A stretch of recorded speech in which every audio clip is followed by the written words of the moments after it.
Halo guys, kembali lagi dengan saya di channel Aziz Maulana. Pada video kali ini saya akan membahas mengenai aplikasi penginderaan jauh di dunia kehutanan. Berikut ini adalah penjelasannya. Aplikasi penginderaan jauh di bidang kehutanan. Latar belakang untuk Indonesia, SIG sedikit banyak telah digunakan umumnya untuk bidang lingkungan, khususnya bidang kehutanan. Pada awalnya perkembangannya di Indonesia, SIG hanya digunakan untuk tujuan pembuatan peta, yaitu pembuatan peta-peta digital. Tapi saat ini telah jauh berkembang, di mana SIG telah digunakan untuk analisis perubahan penggunaan lahan, deforestasi, analisis daerah-daerah rawan kebakaran hutan, analisis habitat suatu satwa, dan banyak lain. Di samping itu, dengan tersedianya data secara periodik tersebut, gejala perubahan alam, pola perubahan hutan terjadi, kerusakan hutan, pertumbuhan hutan, dan sebagainya dapat dipelajari. Cakupan hutan yang luas dengan kondisi lapangan yang umumnya berat dan lokasi yang tidak selalu mudah untuk dijangkau menjadikan teknik penginderaan jauh sebagai perangkat tepat untuk mendapatkan data sumber daya hutan. Beberapa contoh penggunaan SIG di bidang kehutanan adalah perencanaan pengangkutan hasil tebangan untuk mengidentifikasi jumlah kayu yang bisa ditebang dari suatu wilayah hutan di daerah pegunungan yang diangkut ke industri pengolahan dengan biaya yang optimum. Perlu menetapkan lokasi dan desain sistem pembalakan dengan sistem kabel serta perencanaan jaringan jalan angkutan. Masalah seperti ini dapat dipecahkan dengan menggunakan SIG, yaitu dengan mengintegrasikan beberapa peta potensi tegakan, peta kelerengan, peta topografi dengan model teknis, parameter desain jalan dan kabel, dan model finansial, yaitu biaya penebangan dan biaya pengangkutan kayu. Tata guna hutan untuk menetapkan apakah suatu kawasan hutan perlu ditetapkan sebagai hutan lindung atau tidak, perlu dilakukan evaluasi berdasarkan kriteria dan skor yang ada. Nilai curah hujan, kelerengan, jenis tanah, dan ketinggian.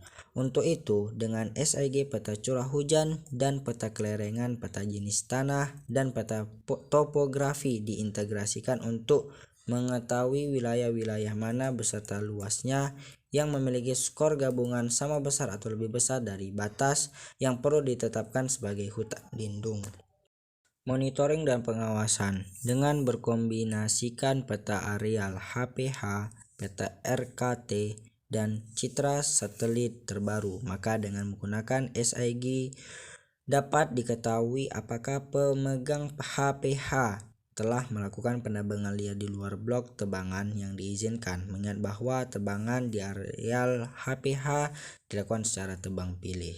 Deforestasi dengan mengkombinasikan peta batas kawasan hutan dan citra satelit. Dengan bantuan SIG dapat diketahui besarnya perubahan kawasan hutan menjadi non-hutan, dan dengan menggunakan perhitungan didapatkan data laju deforestasi dari kawasan hutan baik tingkat nasional maupun tingkat provinsi.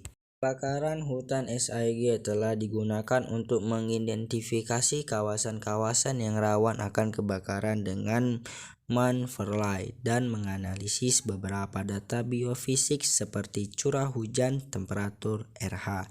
Dari hasil analisa tersebut biasanya dibuat scoring dari setiap faktor yang mempengaruhi kebakaran hutan, dan dengan cara menjumlahkan skor masing-masing dan mengoverlay peta setiap faktor akan didapatkan kawasan yang rawan terhadap kebakaran dari yang tinggi sampai yang rendah. Rehabilitasi lahan gerak. Rehabilitasi lahan dapat dilakukan dengan berhasil guna apabila didapatkan informasi yang akurat baik spasial maupun non-spasial dari kawasan-kawasan kritis yang perlu direhab. Informasi tersebut dapat disediakan dengan cepat dan akurat dengan menggunakan teknologi SIG. Sementara ini, untuk pemetaan atau pembuatan peta-peta kehutanan yang penggambarannya dilaksanakan secara digital dapat berpedoman pada Keputusan Menteri Kehutanan dan Perkebunan Nomor 251 tentang pedoman pengolahan dan pengajian data digital SIG untuk keperluan pembangunan kehutanan dan perkebunan. Yang kedua, Keputusan Menteri Kehutanan dan Perkebunan Nomor 730 itu tentang standarisasi peta dasar digital. Begitulah penjelasan dari saya mengenai aplikasi penginderaan jauh di bidang kehutanan. Demikian video yang dapat saya sampaikan dan penjelasan yang dapat saya berikan. Assalamualaikum warahmatullahi wabarakatuh.